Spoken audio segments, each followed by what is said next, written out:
Bismillahirrahmanirrahim. Assalamualaikum warahmatullahi wabarakatuh.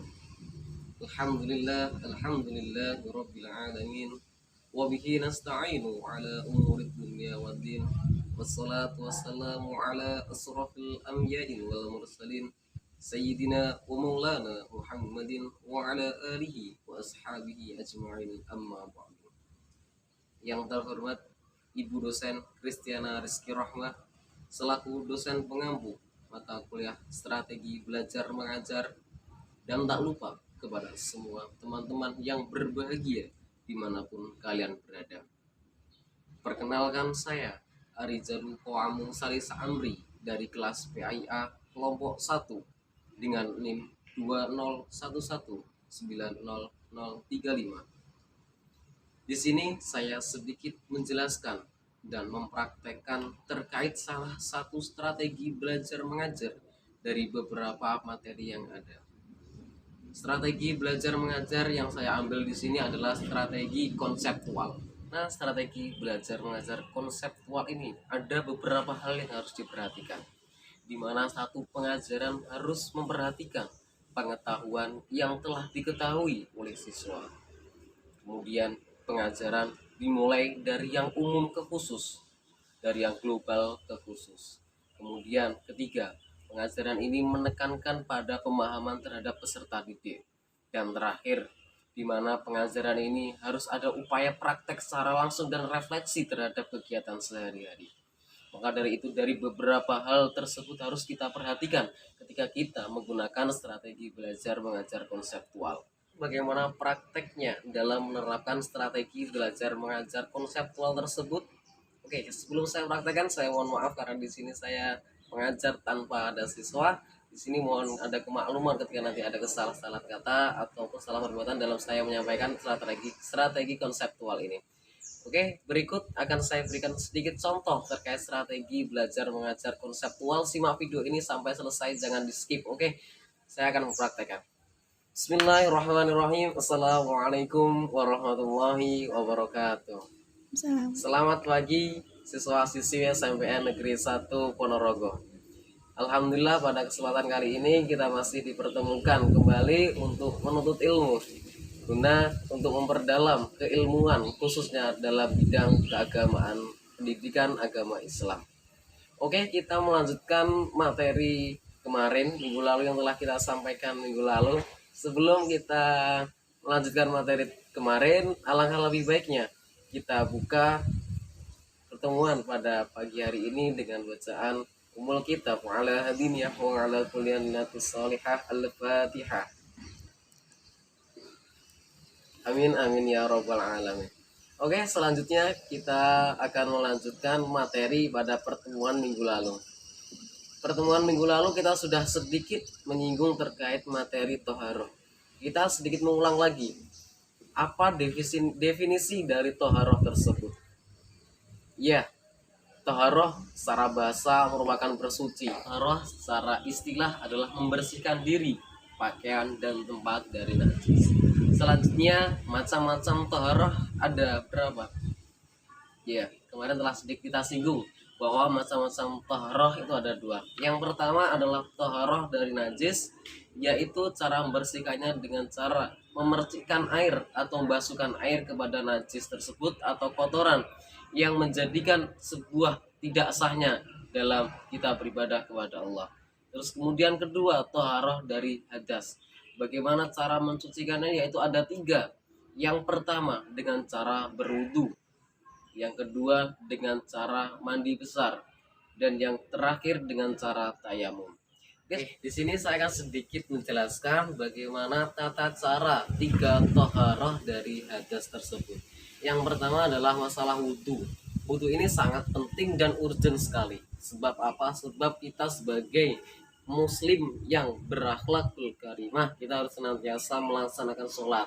Salah satu syarat sahnya sholat, kita harus suci. Nah, cara kita bersuci dari hadas dan najis salah satunya adalah dengan cara wudhu. Bagaimana wudhu yang baik dan benar? Yang pertama, kita basuh kedua telapak tangan kita, termasuk sela-sela jari, bagaimana bersih dari najis-najis yang tertempel dalam sela-sela jari kita. Kemudian yang kedua, kita masukkan air ke dalam hidung. Kemudian yang ketiga kita adalah membasuh muka. Membasuh muka sambil membaca niat. Bagaimana tata cara membasuh muka yang baik? Kita basuhkan air ke muka dengan cara mulai dari tukulnya rambut hingga sampai ke dagu.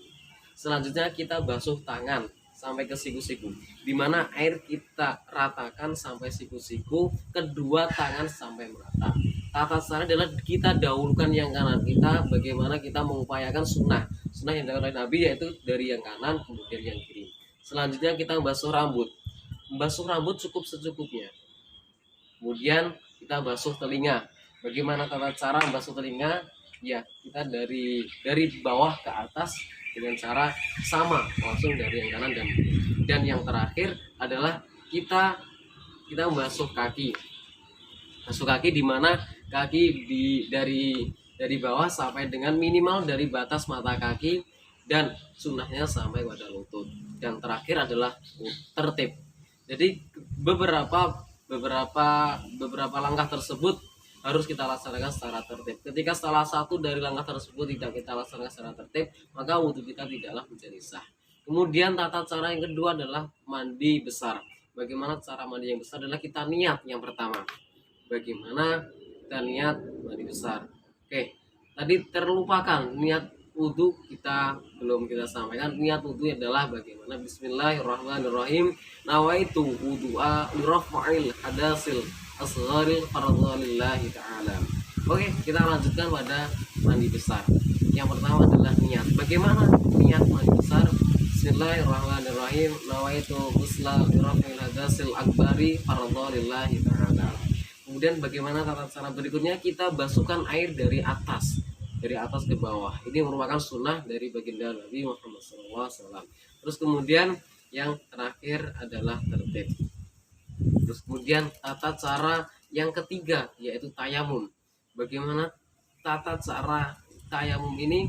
Oke, yang pertama kita mengambil debu yang ada. Oke, kita perhatikan di sini, kita ambil sekali di sini ada debu. Kita ambil secukupnya, kemudian kita bersihkan sedikit. Kemudian pertama kita basuhkan muka, kita usapkan ke muka.